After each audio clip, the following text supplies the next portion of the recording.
الحمد لله نحمده ونستعينه ونستغفره ونؤمن به ونتوكل عليه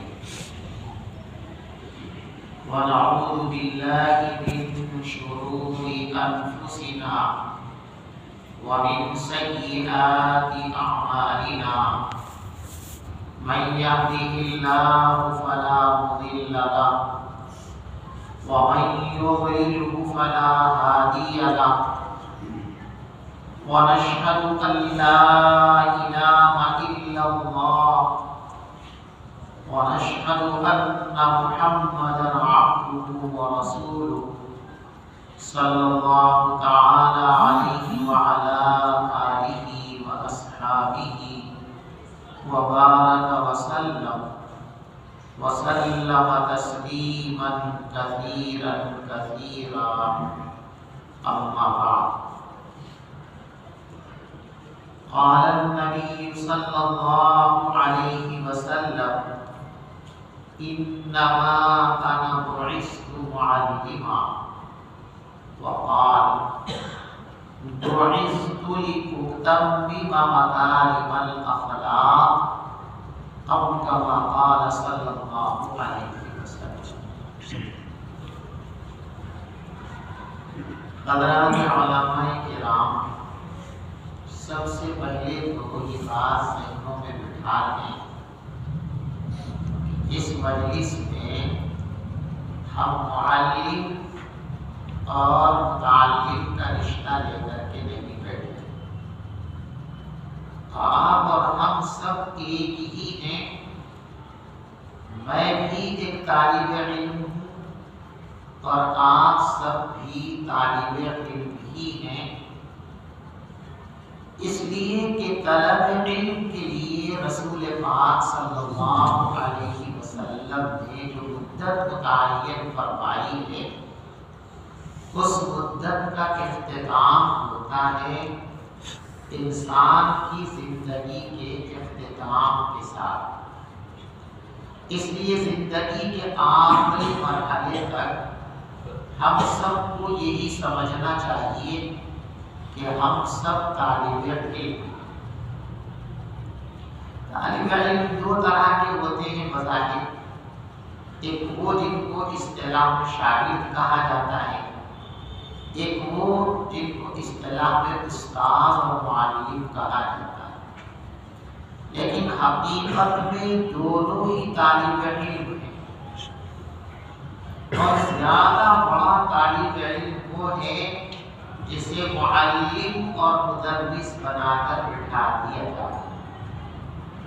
میرے استاد حضرت مولانا مفتی سعید احمد صاحب پالنپوری نور اللہ مرقدہ اکثر و بیشتر سبق میں یہ بات فرمایا کرتے تھے کہ جب تک بندہ طالب علم کہلاتا ہے، شاگرد کہلاتا ہے اصطلاحاً، تو وہ کتاب پڑھتا نہیں، وہ کتاب پڑھاتا. اور جب یہی شخص ترقی کر کے مدرس اور معلم کی حیثیت سے مسند پر آ جاتا ہے، اب یہ کتاب پڑھتا. اس لیے کہ طالب علم کو زیادہ سے زیادہ ذمہ داری یہ ہے کہ وہ کتاب کو، استاذ کی بات کو سمجھ لے. لیکن جسے معلم اور استاذ بنا کر بٹھا دیا جائے، اس کا کام صرف اتنا نہیں ہے کہ وہ کتاب کو سمجھ لے، بلکہ اس کا کام سوا ہے سمجھنا، اور سمجھنے کے بعد سامنے والوں کو وہ کتاب سمجھا دے، اور اس سے بھی آگے سمجھانے کے ساتھ ساتھ ان لوگوں کو مطمئن کر دینا. چنانچہ آپ اور ہم سب اس حقیقت سے واقف ہیں کہ بہت سارے علماء ہیں جنہوں نے کتاب کو اور فن کو سمجھنے کا حق ادا کر دیا ہے، لیکن مقبول اساتذہ میں ان کی گنتی ترقی آج تک نہیں ہو سکی۔ وجہ اس لیے کہ سمجھانا اور سامنے والوں کو مطمئن کر دینا اس فن کے اندر وہ مہارت حاصل نہیں کر سکتے۔ سمجھ تو لی کتاب، لیکن سمجھانا اور سامنے والوں کو مطمئن کر دینا یہ مستقل ایک فن ہے، اور یہی ایک معلم اور استاد کا زیور ہے اور اس کی حقیقت ہے۔ کتاب سمجھ لی لیکن سمجھا نہیں سکا، سامنے والوں کو مطمئن نہیں کر سکا، تو اس کا درس مقبول نہیں ہوتا اور اس کا فیض لوگوں کو جس درجے میں ہونا چاہیے اس درجے میں نہیں ہوتا۔ تو زیادہ کام جو ہے وہ اس طالب علم کا ہے جس کو مدرس کا ٹائٹل مل جائے، جس کو معلم کا درجہ مل جائے، اس کو زیادہ بڑے پیمانے پر پڑھنا ہے اس کے مقابلے میں جس پر جو ہے شاگرد ہونے کا لیبل لگا ہوا ہے۔ اس لیے فرماتے تھے حضرت کہ شاگرد کتاب پڑھتا نہیں بلکہ پڑھاتا ہے۔ پڑھتا تو جب ہے جب وہ استاد بنتا ہے، معلم بنتا ہے، اس لیے کہ اب اس کی ذمہ داری ہے کہ جو کچھ کتاب میں ہے اسے دوسروں کے ذہنوں میں منتقل کرنا ہے، اور منتقل کرتے وقت جو سامنے والے کے ذہن میں اشکالات ہیں، تشنگی ہے، اس تشنگی کو بجھانا ہے، اشکالات کے سلسلے میں اس کو مطمئن کرنا ہے۔ اس سے معلوم ہوا کہ ہم سب طالب علم اور زندگی کے آخری وقت تک ہمیں طالب علم بن کر رہنا۔ ہمارے اکابر اور بزرگوں نے حضور پاک صلی اللہ علیہ وسلم کے اس ارشاد پر اطلب العلم من المهد الى اللحد، ماں کی گود سے سیکھنا شروع کرو اور قبر کی آغوش میں جانے تک سیکھتے رہو۔ اس کا عملی نمونہ ہمارے اکابر اور بزرگوں نے پیش کیا ہے۔ آپ نے حضرت امام ابو یوسف علیہ الرحمہ کی سوانح میں یہ بات پڑھ رکھی ہے کہ جب وہ مرض الوفات میں ہیں، زندگی کی آخری سانسیں ہیں، اس وقت ایک بڑے عالم ان کی عیادت کے لیے آئے، مزاج کرسی کی، تو حضرت امام ابو یوسف علیہ الرحمہ نے ان سے سوال کیا کہ بھائی میراث کا جو فلاں مسئلہ ہے اس کے بارے میں آپ کی رائے کیا ہے، آپ کا خیال کیا ہے؟ لوگوں کو حیرت ہوئی کہ حضرت اس وقت میں آپ میراث کے مسائل سیکھ کر کیا کریں گے؟ اب تھوڑی آپ کو فتویٰ دینے کا موقع ملے گا، اب تو آپ جو ہے جانے کی تیاری میں ہیں۔ لیکن آپ نے اس وقت بھی مسئلہ سیکھا، پوچھا اور اسی کی افہام و تفہیم میں لگے دنیا کو خیر بات کہہ دیا۔ تو اطلب العلم من المهد الى اللحد کا حقیقی نمونہ انہوں نے ہمارے سامنے پیش کیا، تاکہ ہم بھی اپنے آپ کو کسی نہ کسی درجے میں اس سانچے میں ڈھالنے کی کوشش کریں۔ تو میں بھی طالب علم ہوں، آپ بھی طالب علم ہیں، فرق اتنا ہے کہ آپ اس سے بڑے طالب علم ہیں، میں ایک آپ کے مقابلے میں ادنا طالب علم ہوں، لیکن ہم سب ہیں طالب علم کی۔ تو یہاں کسی کو سکھانا نہیں ہے، بلکہ جو کچھ آپ نے اور میں نے سیکھ لیا ہے اپنے بڑوں سے اس کا مذاکرہ کرنا ہے۔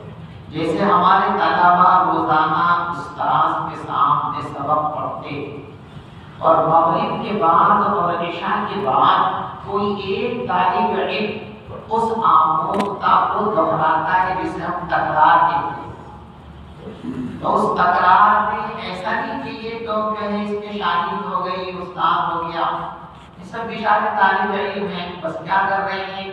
مذاکرہ کر رہے ہیں، کیونکہ مذاکرے سے بات ذہن کے اندر جم جاتی ہے، ٹھہر جاتی ہے، نقش ہو جاتی ہے اور اس سے بڑا فائدہ ہوتا ہے۔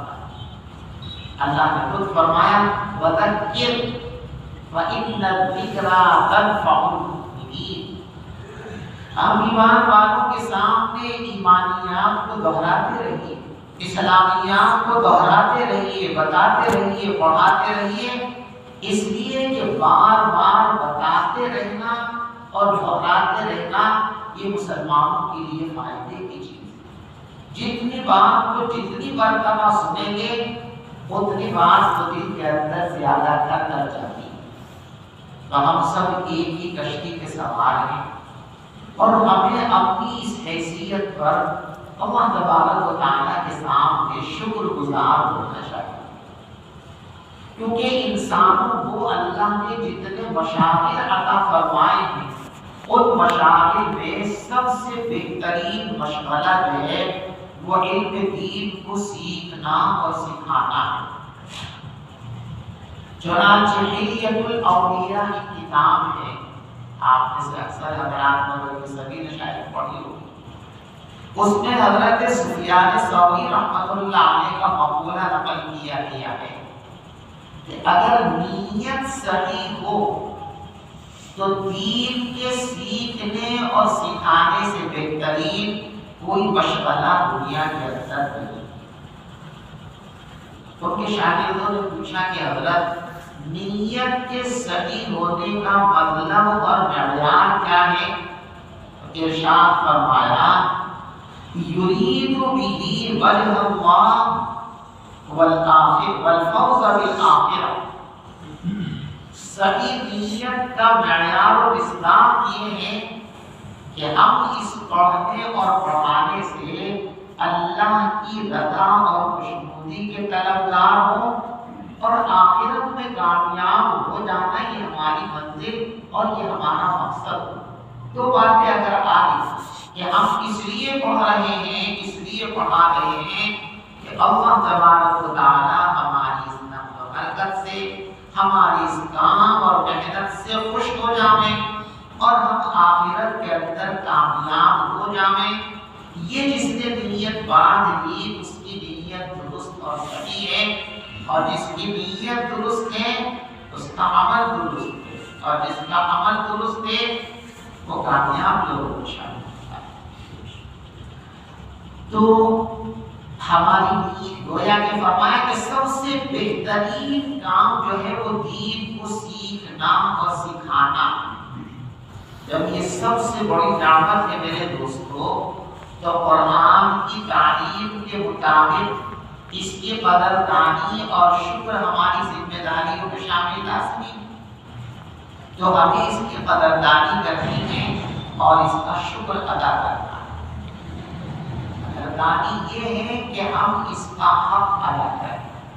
جب اللہ نے آپ کو معلم کی مسند دے دی اور آپ کو وہ مقام دے دیا جو مقام دے کر نبی پاک علیہ السلام کو دنیا کے اندر بھیجا گیا تھا، تو اب آپ کی اور ہماری ذمہ داری ہے کہ ہم اس کام کو اسی طور پر انجام دیں جس طور پر رسول پاک صلی اللہ علیہ وسلم نے اس کام کو انجام دیا تھا۔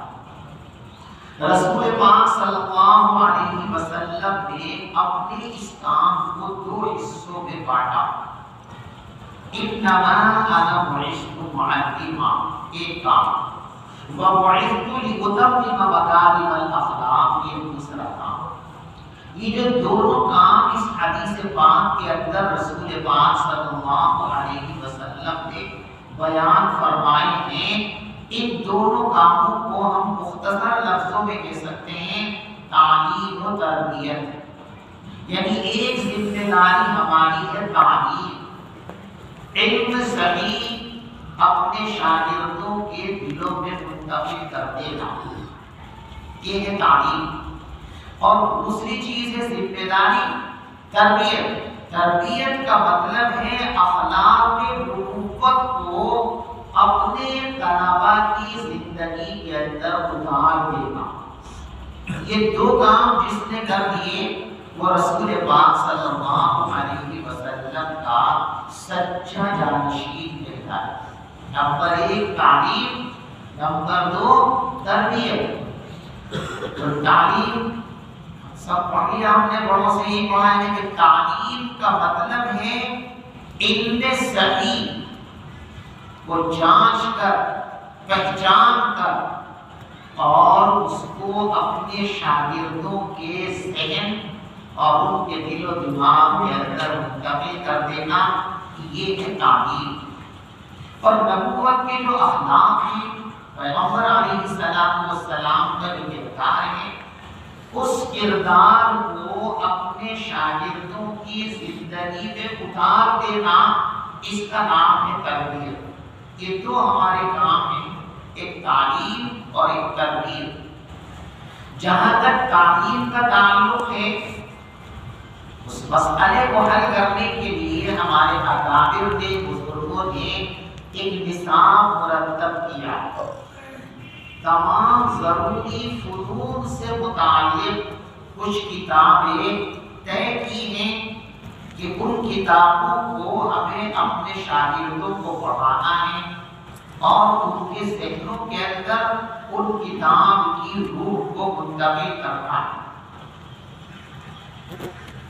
اس کے لیے ہمیں کچھ ترتیب اپنے ذہنوں کے اندر بنا کر اس کے مطابق ہمیں محنت کرنی ہوگی۔ آپ سب جانتے ہیں بغیر ترتیب کے غیر منظم جو محنتیں ہوتی ہیں ان کے بہترین نتائج سامنے نہیں آتے، اور اسی محنت کو منظم اور مرتب کر لیا جائے تو پھر اچھے نتائج سامنے آتے ہیں۔ تعلیم کے لیے بھی ہمیں اپنے نظام، اپنے کام کو منظم اور مرتب بنانے کی ضرورت ہے۔ مثلاً ہم وہ کتابیں جو ابتدائی کہلاتی ہیں، یا ہماری گاؤں کی زبان میں چھوٹی کتابیں کہلاتی ہیں، یعنی کتاب تو کوئی چھوٹی نہیں ہوتی، ابتدائی کتابیں جن کو ہم سہولت سے سمجھو کہہ دیتے ہیں چھوٹی کتابیں، ان کو پڑھانے کا طریقہ الگ ہے۔ جن کو ہم بڑی کتابیں کہتے ہیں، بڑی کتابیں کہتے ہیں، ان کتابوں کو پڑھانے کا طریقہ الگ ہے۔ آپ برا نہ مانیں تو میں یہ بات عرض کروں، اب ہمارے مدرسوں میں یہ درجہ بندی اساتذہ نے ختم کر دی۔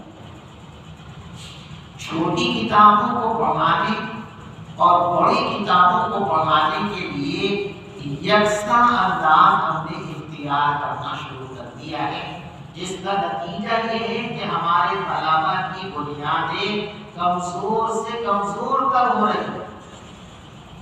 بڑی کتابوں کے اندر جو ہے تقریر کی ضرورت ہے، لیکن چھوٹی کتابوں کے اندر تقریر کی ضرورت نہیں۔ اب جو ایک چلن چلا ہے کہ ہر کتاب کی شرح، ہر کتاب کی شرح، ہر کتاب کی شرح، اور شارح کی تو مجبوری ہے کہ شرح کا مطلب ہی یہ ہے کہ جتنے گوشے متوقع ہو سکتے ہیں ان تمام گوشوں پر نظر ڈالے، روشنی ڈالے، اس کے کام کی مجبوری ہے۔ لیکن اساتذہ کی یہ مجبوری نہیں ہے کہ اس ساری شرح کو ریکارڈ کریں اپنے دماغ میں اور پھر اس ریکارڈنگ کو درسگاہ میں آ کر چلا دیں۔ اگر ایسا کریں گے تو ہم طلباء کا نقصان کریں۔ شروعات تو ایک سمندر ہے، ہمیں اس سمندر میں سے اپنے مطلب کی چیزیں دیں۔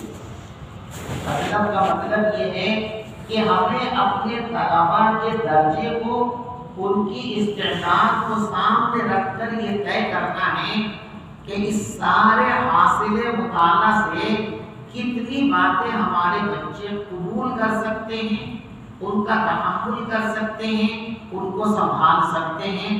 بس چھانٹ کر کے اتنی ہی باتیں ان کے سامنے بیان کی جائیں۔ استاد کا بھی فائدہ ہوگا اور طالب علم کا بھی فائدہ ہوگا۔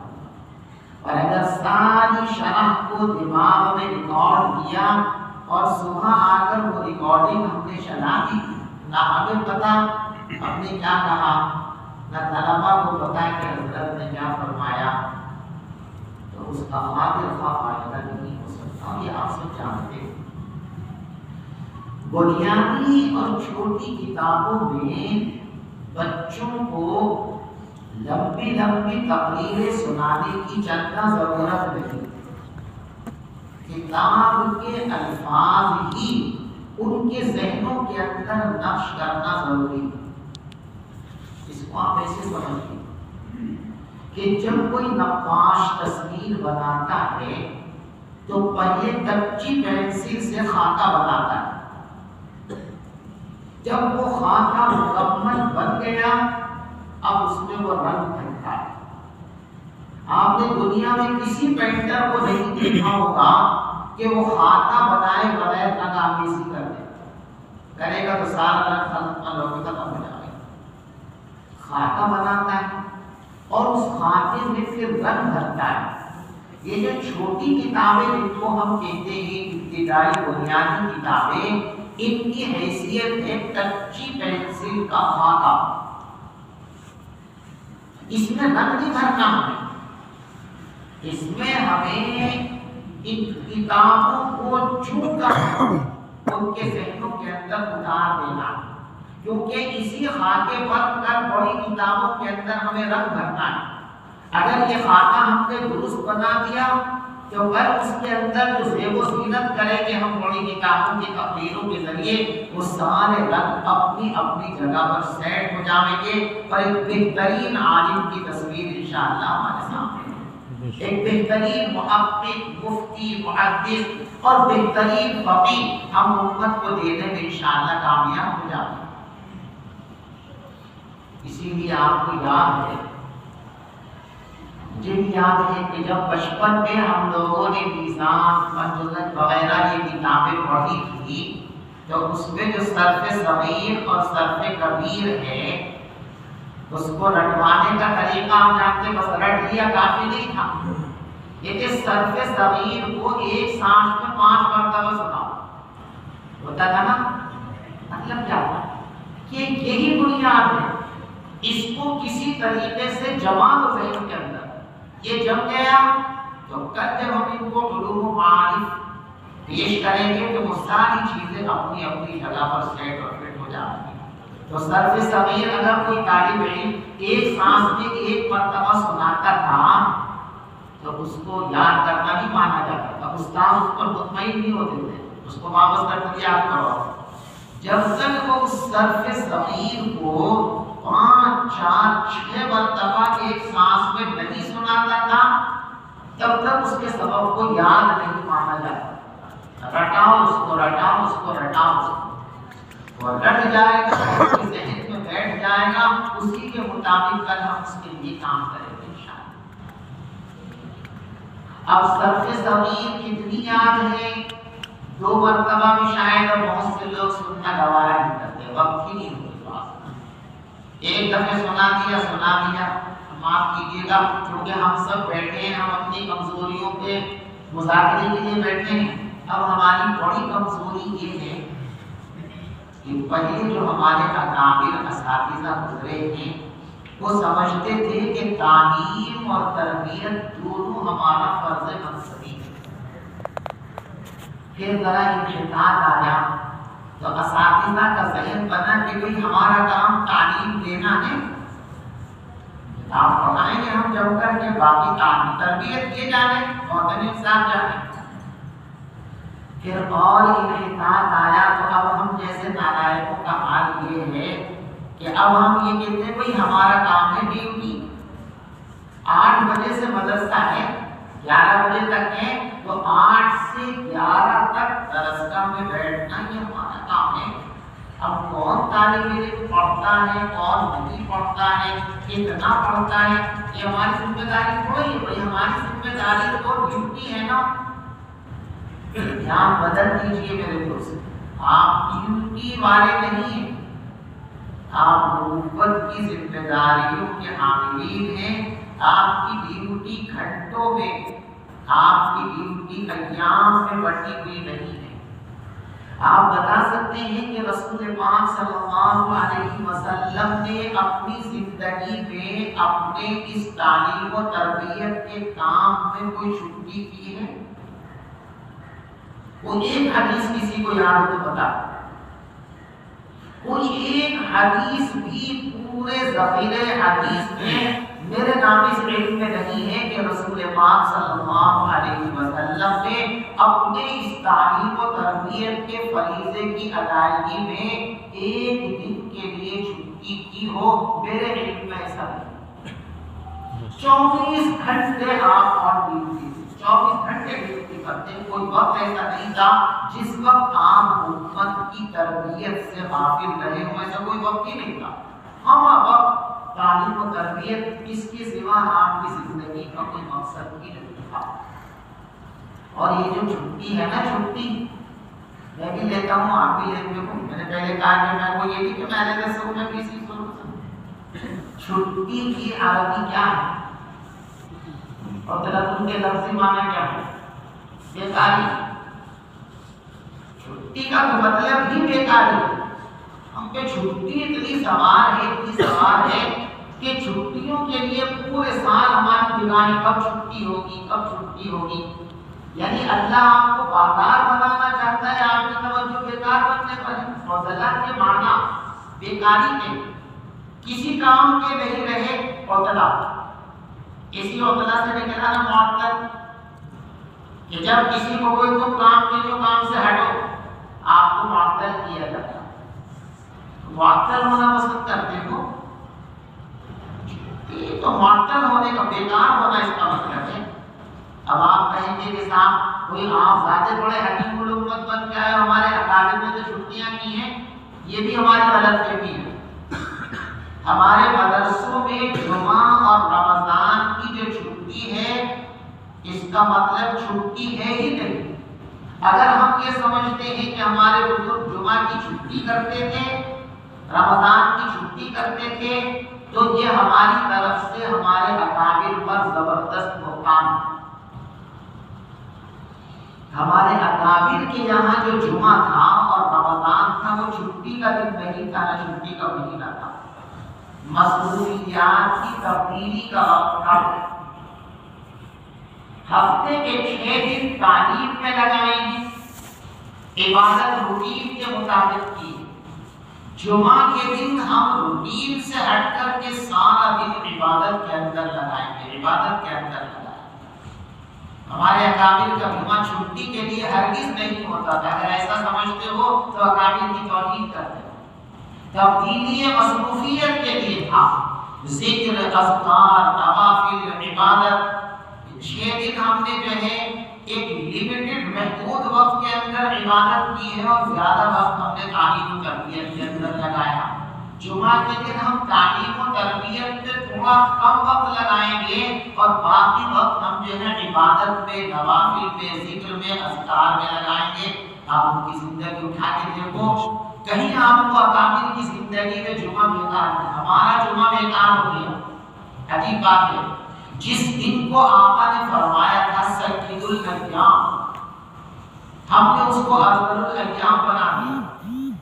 کھیل کود، بےہودہ مشاغل، یہ وہ، اس دن ہم سب چیزوں سے غیر ہے، بالکل آزاد ہے تمام کوئی سے۔ افضل ایام اور سید ایام کو ہم نے افضل ایام بنا دیا، اور کہتے صاحب ہمارے بزرگوں نے چھٹی کی تھی۔ نہیں بھائی، ہمارے بزرگوں کی یہاں چھٹی کا تصور نہیں تھا، اور آج بھی اس کی جھلک آپ دارالعلوم میں جا کر کے دیکھیں، غالباً ہر سال معطل کا سبب جو ہے وہ جمعہ کی دن ہوتا ہے۔ چھٹی کا دن کہاں؟ چھٹی بمانا بیکاری، اس کا تو تصور ایک عالم کی زندگی میں ہو ہی نہیں سکتا۔ اور اگر یہ سوچتے ہو کہ چھٹی، اس کا مطلب یہ ہے کہ تم اپنی ذمہ داری کو جانتے نہیں ہو، اپنے مقصد سے واقف ہے۔ سارا وقت اس کے اندر لگانا ہے، پورا وقت۔ وہ جو تصور بنا کہ ہمارا کام تو بھائی ڈیوٹی ہے، 8 بجے سے 11 بجے تک ہمیں آ کر کے بیٹھنا ہے، اور اس کے بعد اٹھ کر کے چلے جانا ہے، یہ اگر آپ کرتے ہو تو آپ صرف ایک نوکر ہو۔ ہم صرف ایک نوکر ہیں، ہم معلم اور رسول پاک صلی اللہ علیہ وسلم کے جانشین نہیں ہو سکتے۔ ہمیں تو پورا وقت طلبا ہمارے پاس قوم کی امانت ہے، ان کو علم صحیح منتقل کرنا یہ ہمارا فرض ہے۔ میں نے جو ابتدائی کتابیں پڑھی ہیں، میرا گاؤں ہے سٹلہ، وہاں پہ مدرسہ ہے، مدرسہ قاسمیہ دارالاسلام۔ وہاں ایک ولی رہتے تھے، حضرت مولانا محمد سمیع اللہ صاحب قاسمی، نور اللہ وجہہ۔ میں نے ان سے پڑھی، شروع سے لے کے شرح جامع تک ساری کتابیں حضرت اکیلے پڑھاتے، اور صبح میں چھٹی کا وقت 11:30 بجے مثال کے طور پہ، تو جتنے سبق آپ نے صبح کے وقفے میں اپنے ذمے لیے ہوئے ہیں، اگر 11:30 بجے تک وہ سبق پورے نہیں ہوئے، مجھے ایک دن بھی ایسا یاد نہیں ہے کہ حضرت درسگاہ چھوڑ کر کے چلے گئے۔ چھٹی کے بعد جب تک وہ سارے اسباق پورے نہیں ہوتے تھے، اس وقت تک حضرت نہیں ہوتے تھے درسگاہ۔ شام کے وقفے میں جتنے اسباق تھے، اذان عصر تک پورے ہو گئے فقیہ۔ متعدد بار ایسا ہوتا تھا کہ ایک سبق رہ گیا، 2 سبق رہ گئے، تو فرماتے بھی جلدی سے نماز پڑھ لو۔ عصر کی نماز کے بعد مغرب تک ان اسباق کو پڑھانا وہ اپنے اوپر فرض سمجھتے تھے، یہ نہیں کہ ڈیوٹی تو پوری ہو گئی، آج کے جتنے اسباق ہیں وہ آج ہی پڑھانے ہیں۔ چھٹی کے نام پر متعین وقت جو ہے وہ پورا ہو گیا نہیں ہو گیا، اس سے کوئی غرض نہیں ہے۔ ان کی نگاہ اس پر تھی کہ آج جتنا کام کرنا ہے وہ پورا ہوا، پورا ہو گیا تو درسگاہ سے اٹھائیے، پورا نہیں ہوا تو درسگاہ سے نہ اٹھائیے۔ اور سال سوم تک، دوم تک کی تمام کتابوں کا سبق حضرت سنتے تھے۔ اور یہی بات ہمارے استاد محترم حضرت مولانا مفتی سعید احمد صاحب قالپوری رحمۃ اللہ علیہ نے، آپ حضرات کو یاد ہوگا کہ چند سال پہلے مسجد رشید میں جو رابطے کا مرکزی اجلاس ہوا تھا، اس میں حضرت نے یہ بات فرمائی کہ آج ہمارے طلباء کی جو صلاحیتیں کمزور نظر آ رہی ہیں، مضبوط بنیادیں نہیں ہیں، کہ ان کے اسباب میں سے ایک سبب یہ ہے کہ چھوٹی جماعتوں کے اندر سبب پابندی کے ساتھ سننے کا جو ہمارے اکابر کا معمول تھا، ہم اس معمول کو چھوڑ دیں۔ تو چھوٹی کتابوں کے اندر جو ہے لمبی بحثیں رہی، لمبی تشریحات رہی، کتاب کی جو اصطلاحات اور عبارتیں ہیں بس وہی کو ہلکی سی تفہیم کے ساتھ ذہنوں کے اندر نقش کر دینا، تاکہ کل اسی نقش اور بنیاد پر ہم بڑی کتابیں ان کے ذہنوں کے اندر منتقل کر سکیں۔ چھوٹی کتابیں پڑھانے کے لیے یہ ایک بنیادی چیز ہے۔ 1-2 گھنٹوں کی پابندی کو بھولیے، اور ایک یہ ہے کہ جیسے درجے حفظ کے اندر سبق سننا لازمی ہے، بغیر سنے آگے نہیں پڑھ سکتے، چھوٹی کتابوں کے اندر بھی سبق کا سننا درجے حفظ کی طرح لازم کر لیجیے کہ جب تک سبق سن نہیں لیا جائے گا اگلا سبق پڑھانا جائز ہی نہیں ہوگا۔ اگلا سبق پڑھانے کا سوال ہی پیدا نہیں ہوتا۔ جب پچھلا یاد نہیں تو آگے کیسے پڑھیں گے؟ جب نیچے والے ردے دیوار کے نہیں رکھ سکے ہیں تو اوپر کے ردے کیسے رکھ دیں؟ پہلے نیچے والی بنیادیں بڑوں کے بنی کو اوپر کے ردے رکھے جائیں، اور بیچ کی جگہ چھوڑ کے ہوا میں اگر ردے لٹکاؤ گے تو تھوڑی دیر کے بعد دیوار میں بھی گھس جائے۔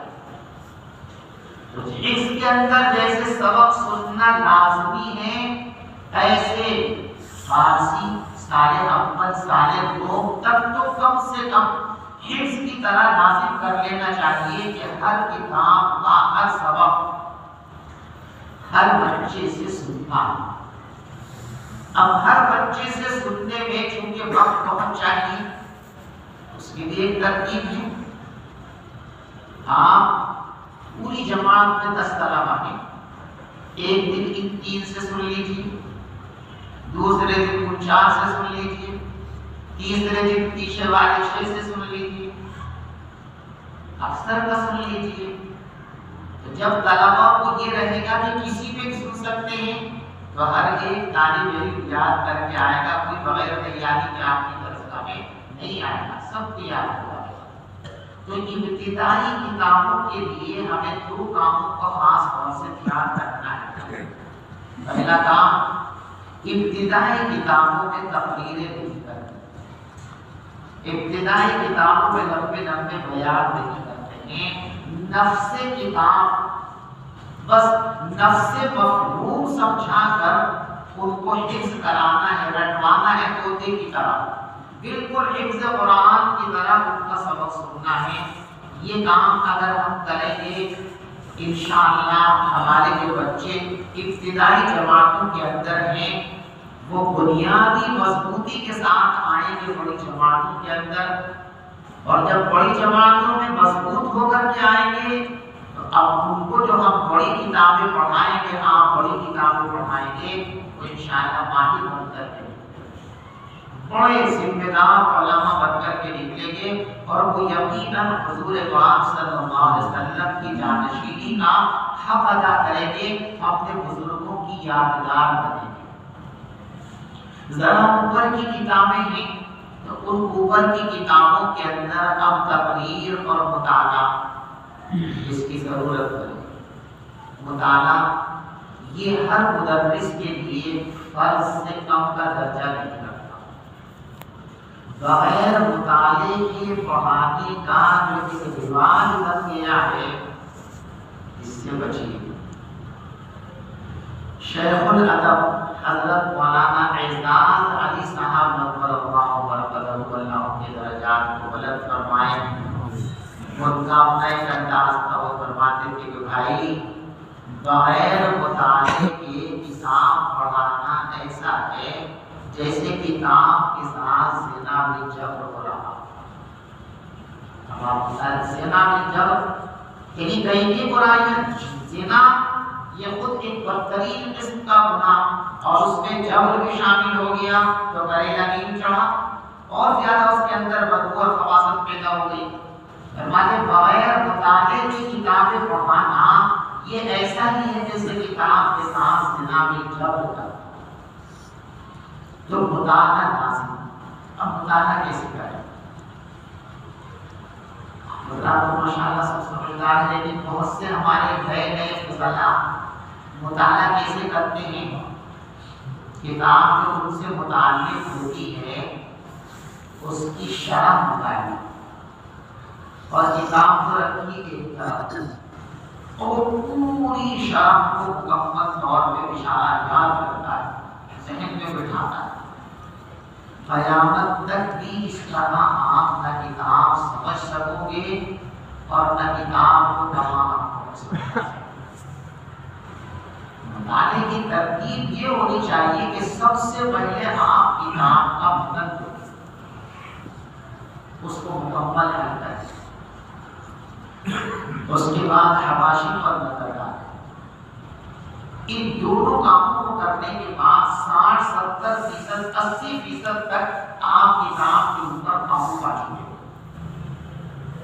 اب جو اس میں رنگینی اور مطالعہ کرنے کا خوبصورت بنانا ہے اور 20% کی کمی ہے, اب وہ شروحات کے ذریعے آپ اپنی کتاب سے ہٹ کر جو شروحات کے مطالعے کی عادت پڑ گئی ہے یہ مطالعہ کبھی کامیاب نہیں ہو سکتا. کتاب کہیں اور کو چلے گی اور آپ کا مطالعہ کہیں اور کو چلے گا تو طلبا کو وہ بات نہیں مل سکے گی جو بات ان کو ملنی چاہیے. تو شروحات کے مطالعے کو کتاب سے جوڑ کر کے رکھیں, کتاب سے باندھ کر کے رکھیں, کتاب سے ملا کر کے رکھیں. ہم نہیں باندھ کے رکھتے, ملا کر نہیں رکھتے, اسی کا نتیجہ کیا ہوتا ہے؟ آپ بہت دھمدھار تقریر ہم کر رہے ہیں سبق کے اندر, ایک طالب علم نے سوال پوچھ لیا تو وہ یہ کر گئی. اب وہ سارا جو شرح کا تسلسل تھا وہ ختم ہو گیا. اب آگے آپ کو یاد ہی نہیں رہا کہ کیا پڑھانا. نتیجہ یہ ہوا کہ اس طالب علم سے ناراض اور غصے ہو کر کے اچھا تجھے دے دوں گا. جو طالب علم آپ سے سوال کر رہا ہے سمجھو وہی پکا طالب علم ہے، اس کے ساتھ تو آپ کو سب سے زیادہ ہمدردی کرنی چاہیے کہ یہی وہ طالب علم ہے جو آپ کے فن کو صحیح طور پر بروئے کار لانے کا موقع آپ کو دے رہا ہے۔ اس پر تو جان چھڑک دیجیے آپ، اور ہم اس پر کیا ہو جاتے ہیں خفا ہو رہا ہے، چاہیے وہ بنتا ہے۔ اس کی وجہ یہ ہے کہ وہ شرح جو ہم نے اپنے ذہن کے اندر گڑھ لی ہے وہ تو رفتار سے جا رہی تھی، بیچ میں بریک لگ گیا تو جھٹکا لگ گیا، جھٹکا لگا تو ساری چیز ختم ہو گئی۔ اگر کتاب سے جوڑ کر شرح کا مطالعہ کیا ہوتا تو جتنی مرتبہ میں سوال کرتا اس کی رفتار میں کبھی نہیں آتی، اس کی گاڑی پٹری سے کبھی نہیں آتی، اور اپنی جگہ چلتا رہتا۔ تو مطالعے کی عادت ڈالو، اور مطالعے کی عادت میں یہ چیز پیدا ہو، پہلے کتاب کا متن دیکھیں ہم، پھر حاشیے پر نظر ڈالیں، اس کے بعد شرح پر نظر ڈالیں، اور تسلسل کے ساتھ شرح کا مطالعہ نہ کریں۔ کتاب کا جو پیراگراف آپ نے اپنے سامنے لیا، ایک صفحے میں مان لیجیے 3 مسئلے ہیں، تو آپ نے جو پہلا مسئلہ آپ کے صفحے کی پیشانی پر ہے اس کا آپ نے متن دیکھ لیا، حاشیہ دیکھ لیا، اس کے بعد شرح میں صرف اتنی ہی جگہ دیکھیں جو اس مسئلے سے متعلق ہے، پھر شرح کو رکھ دیجیے اور پھر آئیے متن پر۔ دوسرے مسئلے کو آپ پھر دیکھیے، متن کو، حاشیے کو، پھر دوبارہ اگلے پیراگراف میں شرح میں چلے جائیے، پھر شرح دیکھ لیجیے، پھر تیسرے مسئلے پر جائیں۔ اس طرح شرح کے نتیجے میں آپ کتاب پر قابو یافتہ ہو جاتے ہیں۔ ہم اب شرح پڑھ کے بنتے ہیں ابن الشرح، جبکہ ضرورت ہے اب شرح بننے کی۔ امام بخاری علیہ الرحمہ کے بارے میں پڑھا کہ بہت سارے علماء ابن الحال ہوتے ہیں، امام بخاری علیہ الرحمہ ابو الحال، حالات پر ان کا قابو تھا، ان کے اوپر حالات کا قابو۔ تو آپ اور ہم جو اس طرح مطالعہ کرتے ہیں تو شرح ہم پر غالب ہوتی ہے۔ ایسے مطالعہ کرو کہ شرح پر ہم غالب ہوں، کہ ہم اس میں سے جتنا اٹھانا چاہیں اٹھا لیں، جتنا چھوڑنا چاہیں چھوڑ دیں، جتنا اس میں سے لینا چاہیں لے لیں، جتنا چھوڑنا چاہیں۔ یہ جب ہی ہو سکتا ہے جب آپ اس پر قابو پا لیں۔ اب الشرح بنے گی، ابن الشرح بنے۔ جو ابن الشرح ہیں وہ درسگاہ میں شرح کی پوری تقریر کو مڑیڑ سکتے ہیں، لیکن وہ اپنے طلباء کو مطمئن نہیں کر سکتے۔ مطمئن وہی کریں گے جو ابو الحال بنیں گے، ابو الشرح بنیں گے، شرح پر قابو پانے والے ہوں گے، کتاب پر قابو پانے والے ہوں گے۔ اور جب اس طرح آپ پڑھانے کے لیے بیٹھیں گے تو آپ جو کام کر رہے ہو وہ نبی کا کام کر رہے ہو، اور نبی کے پاس جو باتیں نہیں ہوتی تھی وہ وحی کے ذریعے فوراً بوقت ضرورت آپ کے پاس آ جاتی۔ نبوت کا سلسلہ ختم ہو گیا، الہام باقی۔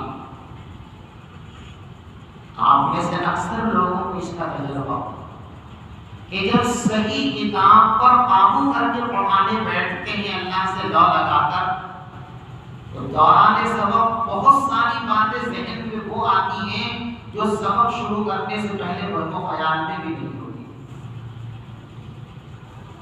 اور طالب علم سوال کرتا ہے، ایسا سوال ہوتا ہے کہ جس کو آپ شرح کے اندر اس کا جواب دیکھ کر بھی نہیں آئے، لیکن کتاب پر قابو پا کر کے آئے ہیں، تو ایسی صورت میں قدرتی طور پر آپ کے ذہن میں ان اشکالات کے جواب آئیں گے اور آپ طلباء کو مطمئن کر سکتے ہیں۔ میں اپنا ایک واقعہ بتاتا ہوں، اس میں کوئی میری بڑائی نہیں ہے بلکہ میری کمزوری تھی کہ میں پڑھنے کے آتے اتنا شرح عقائد کا سبق ایک مرتبہ میں پڑھا رہا ہوں۔ شرح عقائد میں ایک مسئلہ ہے، یہ حرکت جو ہے اس میں وقع نہیں،